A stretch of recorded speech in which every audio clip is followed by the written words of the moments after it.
Hey guys, Lisa Gentile here. I wanted to show you guys how to properly fit a pulling collar on your horses and how to actually kind of get it on your saddle for the first time. So I love these. This is the dark oil pulling collar by Weaver Leather. I love the dark oil. It's super soft. It molds to every horse. Get a little sweat on this, and I mean, it's just honestly, they're awesome. They mold, like I said. They have them in tan and a couple different others, but this is the dark oiled one. So I took the tugs off. Those are the straps. They're right up here. I'm just gonna I took my bridle off just so you guys could see, so you're just riding.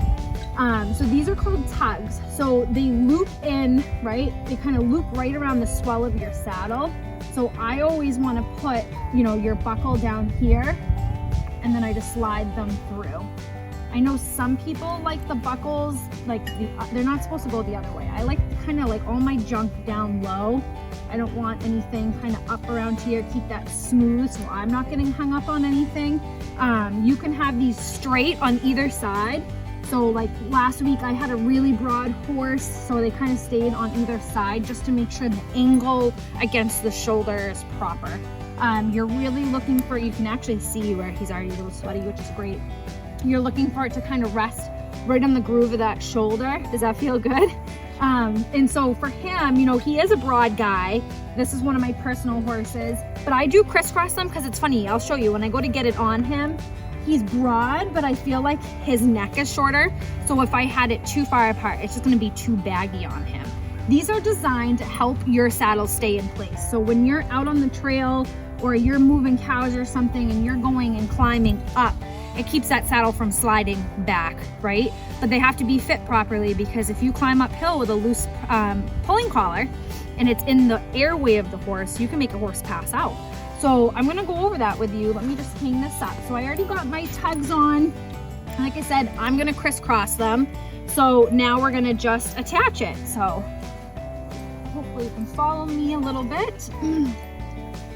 I'll move my rope out of the way here. Again, my tug went to the inside of my rubber there. So I'm gonna just kind of, I think I have this on 4 or 5. 1, 2, 3, 4, 5. Let's say we're gonna go on 5. I'm gonna leave it out of the sleeve here for just a sec, right? So what I'm looking for, let me get this other side attached. So what I'm looking for is it to sit right in the center of his chest, right?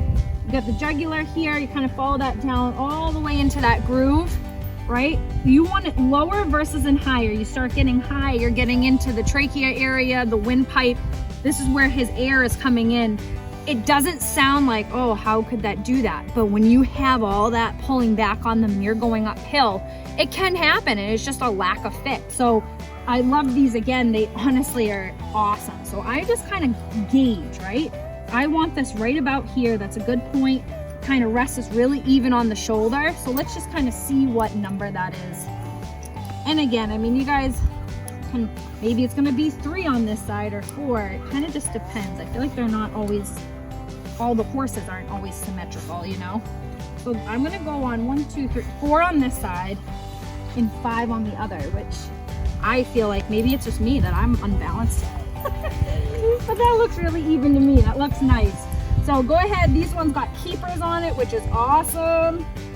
You don't get your reins all jazzed up in there. So that looks good. So that's right in the center. The second piece, or the third piece of putting it on, is this strap right here, okay? You really want to make sure that this is tight. I see this loose a lot. I see a lot of people get into some trouble with sticks or anything getting wrapped up in there, but also it's the key piece, right? If this is tight, it's gonna stop this center from climbing up his neck. So as I go out on the trail and I start to climb uphill, I know that my breast collar is in place. So a lot of people, you'll see slack in there. That's not good, because once you start going uphill, it's not doing anything for you, right? Now it's just for cosmetic reasons, right? He just looks cute in it. We really want it to help him. So I have the roper cinch on. Some of you guys might have the straight cinches. This is the Weaver rope cinch. So I'm gonna go on the first one, and what I realized before I even clip, it's just a little too baggy. So let's just adjust that. So we're already at the top. I haven't had to punch any holes in these guys, honestly. So that's pretty snug. Snug enough, right? I can get my hand under there. You could have that even maybe just a whisker tighter. My other one seems to be fitting him a little bit better, probably because it's just a little bit more broken in. Like I said, it kind of molds. But if you have to pop a hole in there, that's fine. If you're doing some intense trail riding or any change and up and down, it's going to be great for you. So you want that nice and snug. It fits good, it looks good, and honestly, I've had no difficulty without them shifting. So like I said, just kind of evaluate each horse you're getting on, look at that kind of point of shoulder, figure out where their neck is at, and sometimes when you get on, things shift. So I hope that helps you guys. I hope you try one, because I won't ride without one. So I'll see you guys later.